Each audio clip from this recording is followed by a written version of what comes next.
그래서 딱 사람들이 좋아하는 백반의 속성이 있는 것 같아요. 고기 많이 있는 김치도 김치찌개 있고. 네, 8,000원 이 정도면 너무 훌륭하죠. 근데 그 정도면 매일도 올만하죠. 직장인이라 그러면. 또 반찬이 바뀌고 이러고. 일주일에 뭐 3번 올 수 있지. 자, 우리 소비자들은 어떤 점심 식사를 원할까요? 저는 몇 가지만 요약해서 말씀드릴게요. 사실 이 부분은 저게 장기적으로 말씀드릴 수 있지만 오늘은 좀 축약해서 말씀드릴게요. 자, 식당들은 반찬에 대한 사전 기획이 좀 필요합니다. 손님 먹고 싶은 반찬을 식당에서는 좀 기획할 필요가 있어요. 보통 식당들은 그 식자재 유통에서 보내는 식품을 중심으로 식당들 임의대로 결정하는데 손님이 먹고 싶은 반찬이 아닌 경우가 많아요.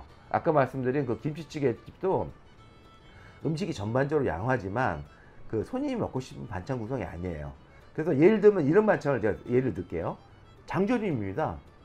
물론 여기서 소고기 장조림이 아니에요. 요즘 소고기값이 너무 비싸다 보니까. 그래서 돼지고기 전지나 특히 후지까지도 쓸 수 있을 것 같아요.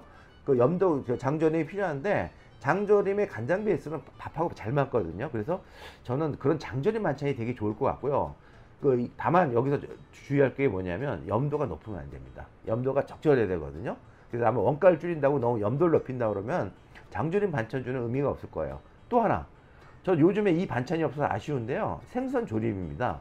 그 생선 조림 같은 경우는 제가 봐서 직장인이나 아니면 일반 다른 소상공인들 하신 분들이 되게 선호하는 반찬인데 제가 근래 그 밥집에 가서 이 생선 조림, 꽁치, 고등어, 조기 조림 주는 식당을 본 적이 없어요.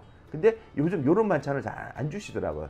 요런 반찬들이 소비자들이 선호하는 반찬입니다. 또 이런 니즈가 있습니다. 자, 이게 되게 중요한 부분인데요. 우리가 반찬이나 혹은 찌개, 국 같은데 한 가지 포인트를 두는 게 되게 중요합니다. 그 포인트를 두면 그 식당을 갈 이유가 굉장히 많이 생기거든요. 예를 들면 인천 구도심가에 명월집이라는 김치찌개 집이 있어요. 잘은 모르지만 최소 30년 이상 된 식당으로 제가 알고 있는데 이 식당 같은 경우는 그 약 30년이 지난데도 불구하고 지금도 그 손님들의 어떤 선호도가 되게 좋습니다. 일단은 1순위는요.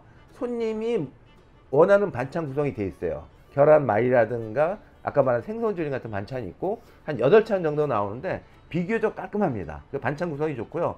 그 다음에 더 중요한 포인트가 뭐냐면 국산 생고기를 넣은 김치찌개를 골로 위에다가 김치찌개를 넣어가지고 손님 마음대로 먹을 수 있게 했어요. 그래서 여기 가게를 저희 그 회사에 있는 30대 2명이 갔다 왔는데 만족도가 너무 좋답니다. 특히 그 중에 한 명은 이런 식당이 있으면 자 일주일에 2번 이상 무조건 가겠다고 얘기를 하더라고요.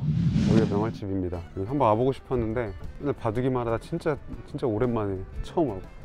여기가 그 골로로 끓이는 김치찌개로 유명한 집인데 사진만 봐도 아주 임팩트가 늘 궁금했던 집이에요.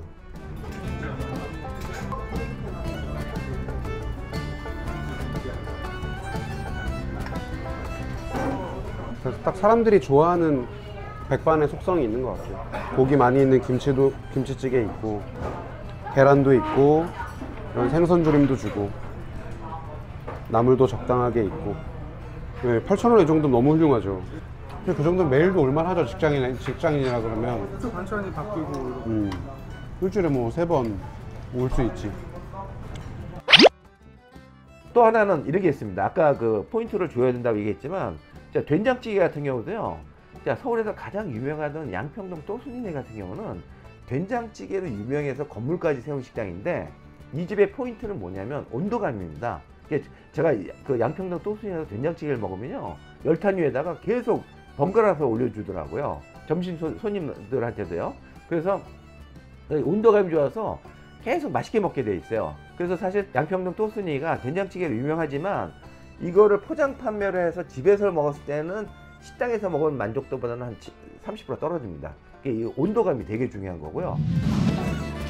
그렇습니다. 이거 회사근처 있으면 여기서 일주일에 한 번이다. 이 온도감 정말 중요합니다. 계속 펄펄 끓고 있어. 고기 먹고 나서 나중에 화로에다 된장찌개 맛있잖아.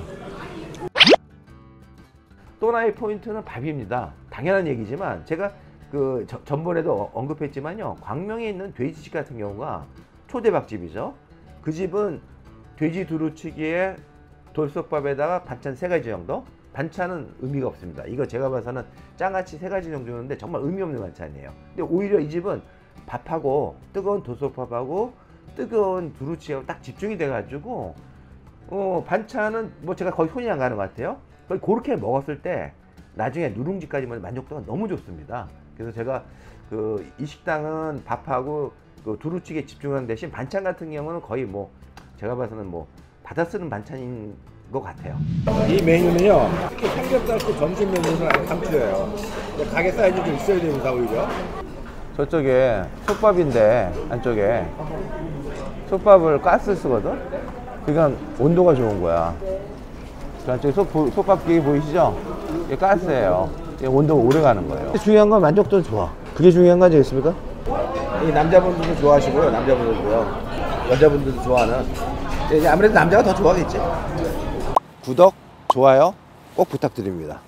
그래서 저는 요즘 소비자들의 트렌드는 뭐냐면 반찬의 가짓수가 중요한 건 아닙니다. 보통 유튜브에 보면 어떤 되게 착한 식당들이 반찬을 20가지씩 막 까는데 저는 식당 하신 분들한테 그렇게 하라고 추천을 안 드려요.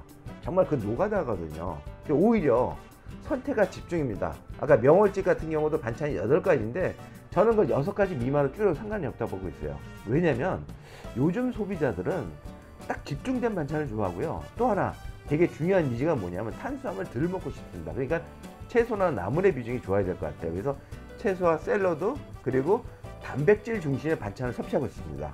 그리고 또 하나 아까 제 회사 근처에 있는 순두부찌개의 사례를 들듯이 비록 받아 쓰는 김치라도 김치의 퀄리티가 괜찮아야 됩니다. 제가 그 집을 안 가는 이유가 김치 때문이거든요. 그래서 제조 김치라도 김치를 잘 선별해야 되고 온도 관리가 되게 중요합니다. 여하튼 제가 이번에 말씀드리는 포인트는 뭐냐면 여러 가지 요새 4단계 여건이 어려워요. 그래서 코로나 4단계에서는요 점심 매출은 한정된 시간에 고객을 끌 수 있는 생존권의 문제입니다. 그래서 여러분들 최소한 점심 매출을 극대화할 필요가 있어요. 반 바퀴, 한 바퀴, 심지어 2바퀴를 더 올릴 수 있는 포인트를 잡아야 되는데 제가 아까도 말씀드렸지만 제가 8시에 출근해가지고 5시 반에 퇴근하는 직장인이기도 하거든요. 근데 제가 매일매일 점심을 먹을 데가 없어서 고민하고 있습니다. 그래서 그나저나 저는 회사 인근에 든든하게 제대로 먹을 수 있는 식당이 언제 등장할까 늘 아쉬운 입장입니다. 그리고 집밥 같은 편안함이 필요합니다. 그래서 식당들은 손님의 입장에서 최소는 아니더라도 차선에 점심을 먹고 싶은 이런 니즈를 만족시켜줘야 됩니다. 자, 저는 우리 외식 시장에서 직장인이나 일반 소상공인들이 먹을 수 있는 점심 식사는 어떻게 보면 제일 큰 영역이거든요. 이 부분에서 여러분들 고민해 주시기 바랍니다.